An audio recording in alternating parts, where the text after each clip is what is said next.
Max, 2 weeks away from the start of the 2026 British Touring Car Championship season. Are you ready? I am ready. I can't wait. You were born ready. Born ready. Obviously waited a long time over the winter for the season to come. Obviously it's my first full season in the BTCC, so super excited to get it underway. You had fun and a big learning curve, didn't you, last year, jumping Huge. into the car? But I got a sense that you enjoyed yourself. Absolutely. Absolutely right. It was a huge learning curve, obviously in those 5 rounds, five weekends as such. But yeah, I feel like the comings away of it have been huge. So we've put a good testing program in place over the winter, and I feel like I'm in a really good place to start the season. So how has that testing gone for you? You're still developing with the car, but obviously getting quicker each time.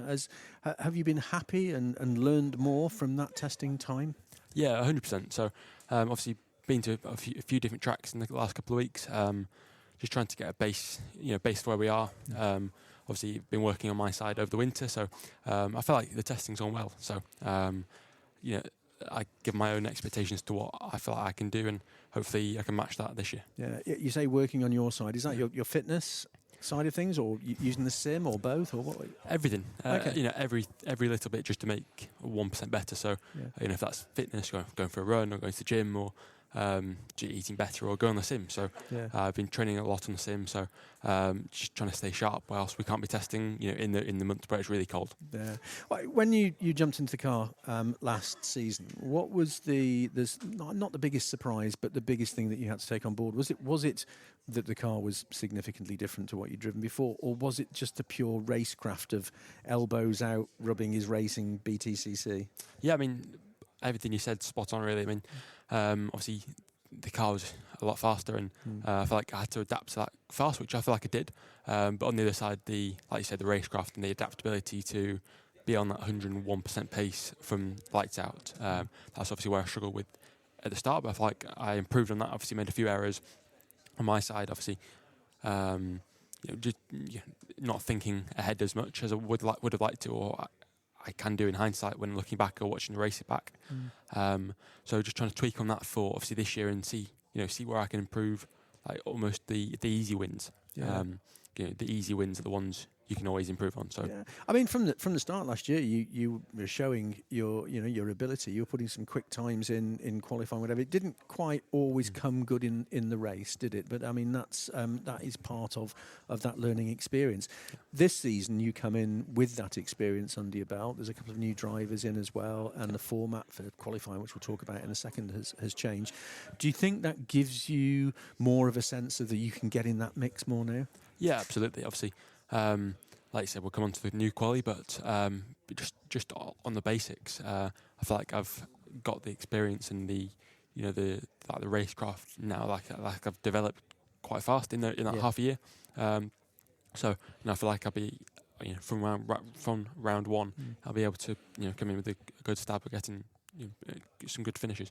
Let's talk about this new qualifying format with the free practice session and then straight into the qualifying race and then the 3 races on the Sunday. What have you made of the changes so far? What's been your thinking? Yeah, I'm excited. Obviously, another race is always a bonus. So gone from 3 to 4 races per weekend. And obviously, I assume you've seen Donington, the quali race is only 5 laps shorter than the full race. So it's a lot. But it's super excited. Obviously, lots of points on the table across the season with those accumulated races. So it's going to give some obviously good battles in turn.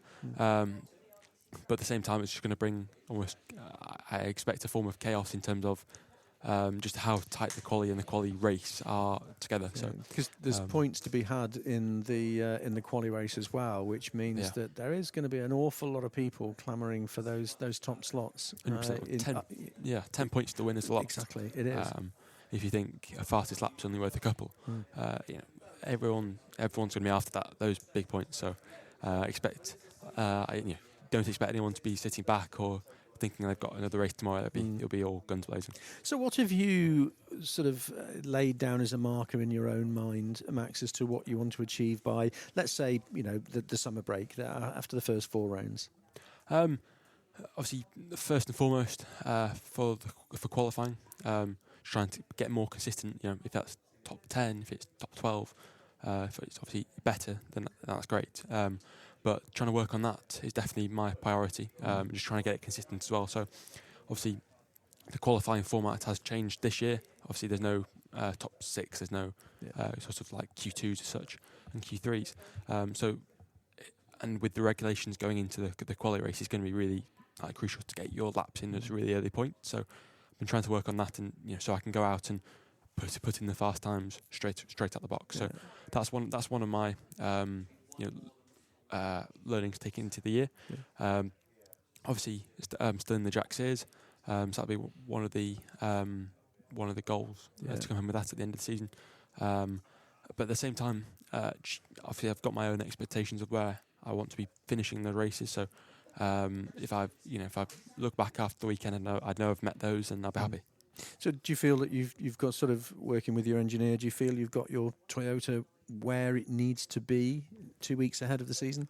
Yeah, I think we're close. I think there's always room for improvement in any aspect. Even obviously Tom had a really good season last year, and he could probably say he's got room for improvement as well. But I feel like through the test this year and the development upgrades we've had since last year, we're in a good place. So that's obviously coming from the other drivers in the team with the same engine and the same car.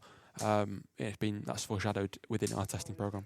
Absolutely. Well, I wish you the very best for the season. I'm sure you're going to have a good one in what many people are looking forward to. It's possibly being one of the best seasons we've had in a long time. So the very best for the season. Just before you go, word gets around, doesn't it? But you'll know that we like to have a bit of fun. A couple of questions, nothing to do with touring car driving, but based on the highway code this year. I wish people to see the look of panic on your face then. So pick a number, 1, 2 or 3. 1. 40 miles per hour in the dry. What does the highway code suggest is the average stopping distance in either metres, feet or car lengths? It's like hitting the brake as hard as you can. Yeah. 30 metres. That's not bad. 36 metres. So you're pretty spot on there. Well done. And it does depend on your reaction time and the road conditions. Obviously, we should qualify that for anybody listening. Let's do one more. Number 2 and number 3. 2. 2. What shape is the stop sign? Octagon. You're close. It's hexagon, but at least you knew it was a multi-sided shape and not round. So I'll give you that one. Is that the last one? You can have another one if you want. I can't believe how eager people are. Yeah, can't go out losing. You've stopped in an emergency refuge area, an ERA, on the highway. Before you rejoin the main carriageway, what must you do? Put on your hazard lights, put on your headlights, call on the emergency phone, or slow arm movement out of the window. Hazard lights. No, it's the emergency phone. You have the Rule 278 of the Highway Code says you must ring the emergency operator, tell them what your situation is, and they will make a decision as to whether or not you need assistance to safely rejoin the highway. I see. Nobody's got that right yet. Really? No, Oh, not yet. Have a great season, Max. Thanks Good so to much. see you. You too. Take care.